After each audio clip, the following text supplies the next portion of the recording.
I've been wanting to create a design for a magic wielder, so I thought I'd dedicate a video into my process and the story behind a character known as the Paper Mage.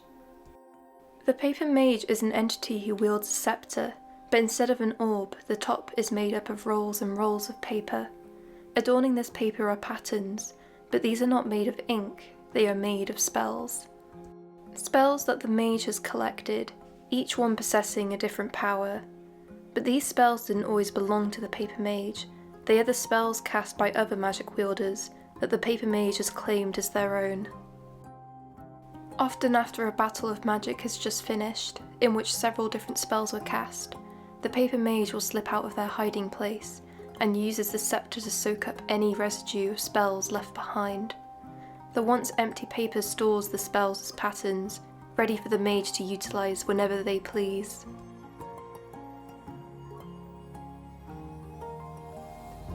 The more spells the Paper Mage has, the more powerful they become.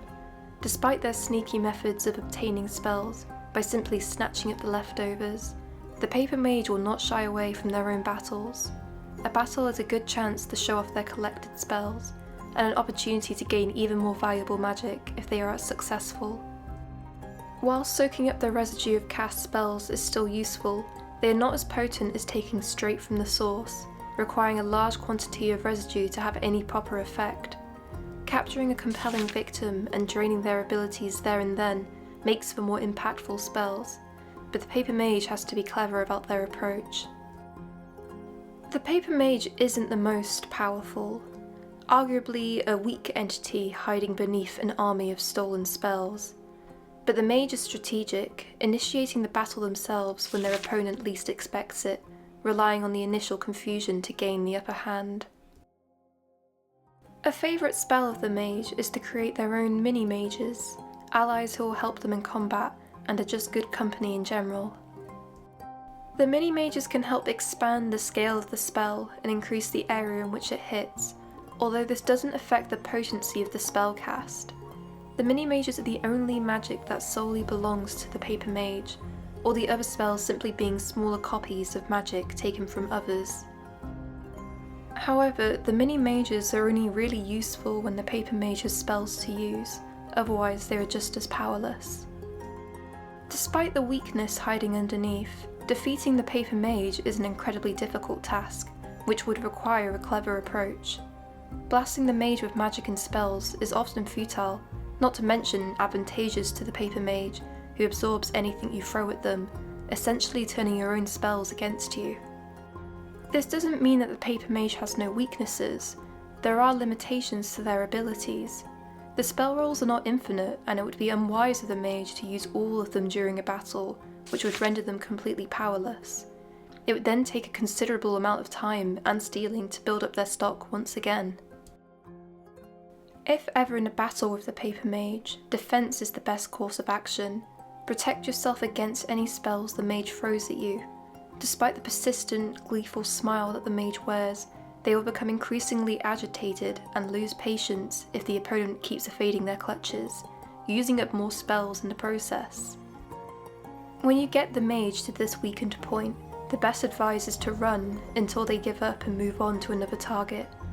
If you are caught, the Paper Mage will soak up your magic and any additional abilities you may have been imbued with, leaving you powerless until you can replenish yourself. Unlike the Paper Mage, many others would err on the side of caution with this ability. Spell stealing is a risky business. Who knows what dark, evil magic the Paper Mage may have soaked up, whether unintentional or intentional. All beings can become the subject of corruption, and it's wiser to avoid greediness for the sake of power and recognition, a trap the Paper Mage has clearly fallen into. A few who know the tale of the Paper Mage claim that a kind divine spirit used to stand in those shoes a lifetime ago, wielding the scepter as a means of protection. But years of overuse and a hunger for power caused those snatched spells to seep deeply into the body, decaying it, the mage binding and dressing themselves with more rolls of spells to replace what was there once before.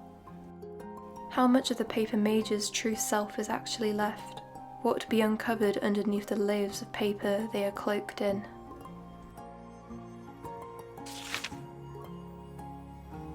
This was a really fun character for me to design. I like doing these types of character explorations because it always encourages me to dive deeper with their designs and ask more questions. Some interesting questions I had about the abilities are like, can anything damage the mage's spells? They're stored in rolls of paper, so would a fire burn it? Although I then just thought that the paper would probably just soak up anything thrown at it, but maybe it has a limit to what it can take. Perhaps if the spells are too powerful, the mage cannot soak it up. This means they would need to be careful to not take on too powerful an opponent, or maybe soaking up the spells that are too powerful is what causes the corruption within the mage. Another question is, when the magic is in use, does it perfectly match with how it had been used by the original wielder, or would the Paper Mage be able to put their own spin on how it looked and behaved? One other question I had was, how can I show which spells are more powerful than others? I'd probably show more elaborate designs for stronger spells, with the weaker ones not being as intricate. Or perhaps it could be to do with the thickness of the patterns. The bolder the lines, the more powerful the spell. I don't necessarily have all of these answers straight away, but it's really interesting to ask the questions and think about what I should consider for future designs. Thanks to everyone, and I hope you all have a good week.